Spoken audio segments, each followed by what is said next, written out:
මෙන්න 2025 pure maths part එකේ අනිවාර්යෙන් අහන්න ඕනේ කෙටි ප්‍රශ්න 10 කන්නේ කෙටි ප්‍රශ්න 10 අවකලන භාවිත ගන්නට එන්න question number 7 ප්‍රශ්න අංක 7 ellipse එක පරාමිතිය ellipse එක ගැන කතා කරනවා ellipse එක ගැන කතා කරනවා ඉතින් මම ellipse එක අඳින්නයි ඉතින් ellipse එක අඳින්න මේ x අක්ෂය මේ y අක්ෂය ellipse එක පරාමිතික සමීකරණය දීලා දිනවා පුතේ x සමානයි 13යි cos alpha y සමානයි 5යි sin alpha 5යි sin alpha මේ x කියන්නේ මේ ellipse මත ඕනෑම ලක්ෂයකදී x කණ්ඩායමකේ මේ y කියන්නේ මේ ellipse මත ඕනෑම ලක්ෂයකදී y කණ්ඩායමකේ ඉතින් මම මේක කැමති ලක්ෂයක් ගන්නවා x y කණ්ඩායමකේ x y සමාන x කණ්ඩායමකේ මොකද්ද 13යි cos alpha y සමානයි 5යි sin alpha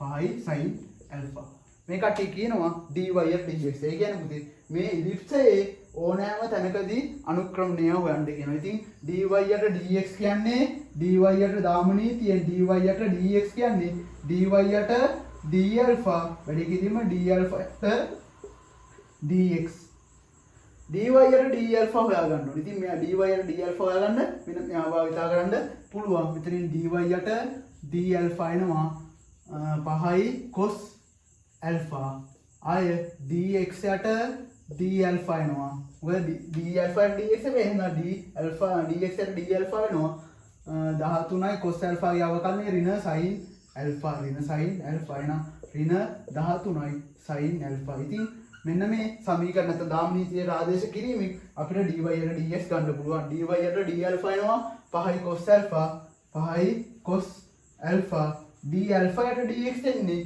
dx යට d alpha නම් ඍණ 13යි sin alpha d alpha යට dx එනවා 1 යට ඍණ 1 යට 13යි sin alpha එතකොට මෙතන එනවා 5 බෙදීම ඍණ 5 බෙදීම 13යි cos alpha බෙදීම sin alpha කියන්නේ cot alpha මේ ආවේ ellipse ඕනෑම තැනකදී අනුක්‍රමණය ඊට පස්සේ කියනවා වක්‍රය මත පරාමිති ඇල්ෆා වූ ලක්ෂයේදී වක්‍රයට ඇඳි ස්පර්ශකය සහ අභිලම්බයේ සමීකරණය ලියා ගන්න. වක්‍රයට ඇඳි ස්පර්ශකය. ඉතින් මම මෙතනින් ස්පර්ශකයක් අඳින්නම්. ආය අභිලම්බයකුත් අඳින්න. එතකොට මේ dy යට dx ආවේ මේ ellipse ඕනෑම තැනකදී අනුක්‍රමණය. ඕනෑම තැනකදී අනුක්‍රමණය කියන්නේ පුතේ මෙම ලක්ෂයේදී ellipse යට ඇඳි ස්පර්ශකයේ අනුක්‍රමණයම තමයි. මොකද්ද මේ ellipse අනුක්‍රමණය කියන්නේ ඕනෑම ලක්ෂයකදී ස්පර්ශකයට එම ලක්ෂයට ඇඳි ස්පර්ශකයේ අනුක්‍රමණයම තමයි. ඉතින් මට මේ ස්පර්ශකයේ අනුක්‍රමණය මෙයාව බලලා ලියා ගන්න පුළුවන් m1 කියලා ගමු. ඍණ 5 බෙදීම 13යි cot alpha. ඉතින් අපි දන්නවා ස්පර්ශකයේ අනුක්‍රමණය දන්නවා. ස්පර්ශකයේ මත ලක්ෂයක් දන්නවා. මේ x, y ස්පර්ශකයේ මතනේ. එහෙනම් ස්පර්ශකයේ සමීකරණය අපිට හොයාගන්න පුළුවන්. තව එකක් මේකේ අභිලම්බයේ සමීකරණය තහනින්ද අභිලම්බයේ අනුක්‍රමණය වලමු. අභිලම්බයේ අනුක්‍රමණය මොකද මේ දෙන්නගේ ගුණිතය ඍණ එකක් වෙන්න ඕනේ. එහෙනම් m1 වැඩි කිරීම m2 ඍණ එකක් වෙන්න ඕනේ. m1 වෙන්නේ ඍණ 5 බෙදීම 13යි cot alpha වතාව m2 සමානයි 1යි. එතකොට මෙතනදී m2 එනවා සුළු කරාම ඍණ මෙතන ඍණ 1යි ඍණ කැපිලා යනවා m2 එනවා 13 බෙදීම 5යි 13 බෙදීම 5යි cot alpha යට ගියොත් උඩට ගියොත් cot alpha යට යනවා උඩට ගියොත් tan alpha වෙනවා m2 එනවා 13 බෙදීම 5යි ඒ නැත්තම් අභිලම්බයේ අනුක්‍රමණය එනවා 13 බෙදීම 5යි tan alpha. ඉතින් මට ස්පර්ශකයේ සමීකරණය හොයාගන්න පුළුවන් අභිලම්බයේ සමීකරණය හොයාගන්න පුළුවන් දැන් ඕන වෙන්නේ නැහැ. එතකොට බලන්න ස්පර්ශකයේ සමීකරණය එනවා අනුක්‍රමණය දන්නවා එක මත ලක්ෂයක් දන්නවා. එහෙනම් y ඍණ y නෝට් සමානයි m වතාවක් x ඍණ x නෝට් මේ එහෙනම් y ඍණ y කණ්ඩායමකේ වෙන්නේ 5යි sin alpha අනුක්‍රමණය වෙනවා ඍණ 5 බෙදීම 13යි cot alpha වතාවක් x ඍණ x නෝට් x කණ්ඩාංක වෙන්නේ 13යි cos alpha මේ ඉන්නේ ස්පර්ශකයේ සමීකරණය 1. ඊට පස්සේ අභිලම්බයේ සමීකරණය ගමු. අභිලම්බයේ සමීකරණය y ඍණ මෙයාම ගත්තා. y ඍණ y නෝට් y කණ්ඩාංකය වෙන්නේ 5යි sin alpha දැන් අනුක්‍රමණය වෙන්නේ m2 කියන්නේ 13 බෙදීම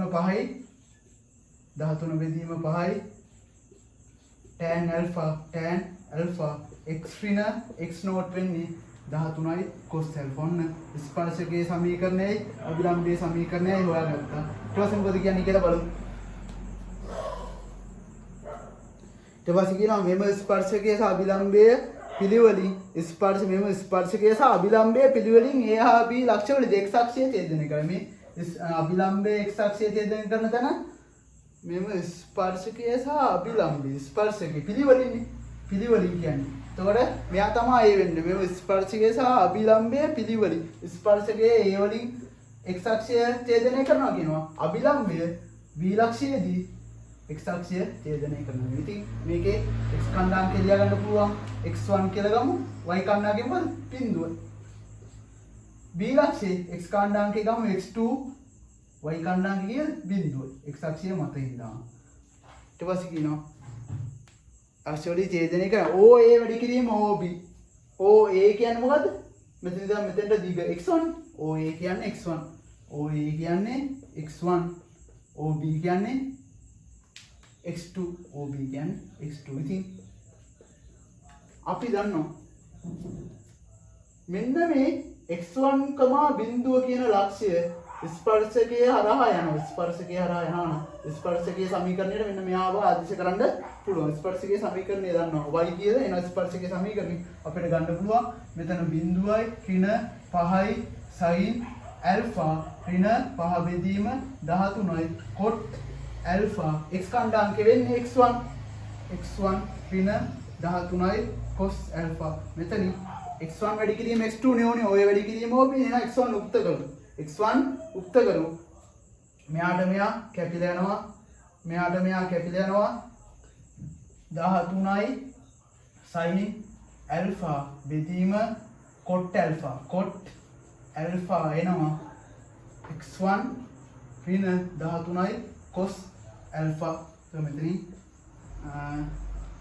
13යි මෙතන ලියන්න පුළුවන් cos alpha බෙදීම sin alpha උඩට ගියම 13යි sin වර්ග alpha යට ඉතුරු වෙනවා cos alpha.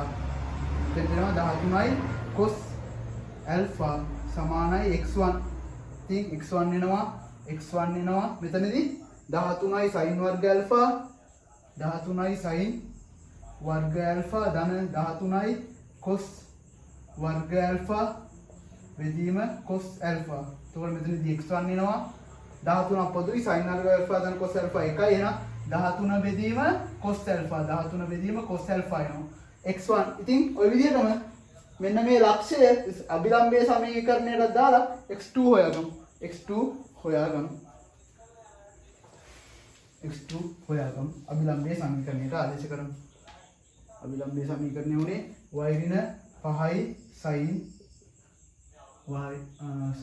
alpha අභිලම්බයේ මේකව 13 බෙදීම 5යි tan alpha x ඍණ x නෝට් කියන්නේ 13යි cos alpha. දැන් අභිලම්බයේ සමීකරණයට මෙන්න මේ කණ්ඩාංකය ආදේශ කරනවා. y කියද බිඳුවයි මෙතන එනවා ඍණ 5යි sin alpha 13 බෙදීම 5යි tan alpha කියන්නේ sin alpha බෙදීම cos alpha x කණ්ඩාංකය වෙන්නේ x2 ඍණ 13යි cos alpha. ඊට පස්සේ මෙයාට මෙයා කැපිලා යනවා. පස්සරක් 5 ඍණ 25යි ඍණ 25 බෙදීම 13යි cos alpha මේ පැත්තට මේ ගියාම 13යි cos alpha සමානයි x2 මෙතනින් x2 හොයාගන්න පුළුවන්. මෙතනින් x2 වෙනවා 13 වල 13 189 25ක් අඩු කරොත් ඍණ 100 ධන 144 4 බෙදීම 13යි cos alpha. cos alpha සමානයි x2. මට ඕනි x1 වැඩි කිරීම x2. x1 හෙව්වා x2 හෙව්වා. x1 වැඩි කිරීම x2 ගන්න පුළුවන්. මෙතන එහෙනම් x1 වැඩි කිරීම x2 එනවා. x1 වැඩි කිරීම x2 එනවා 144යි බෙදීම 13යි cos alpha වැඩි කිරීම 13 බෙදීම cos alpha. එහෙනම් මේ 13ට 13 කැපෙනවා cos alpha ට cos alpha එනවා x1 වැඩි කිරීම x2 අපිට උණු උත්තර එනවා කියලා 144යි. එහෙනම් ඊගාවට එන්න ඊළඟ ප්‍රශ්නෙට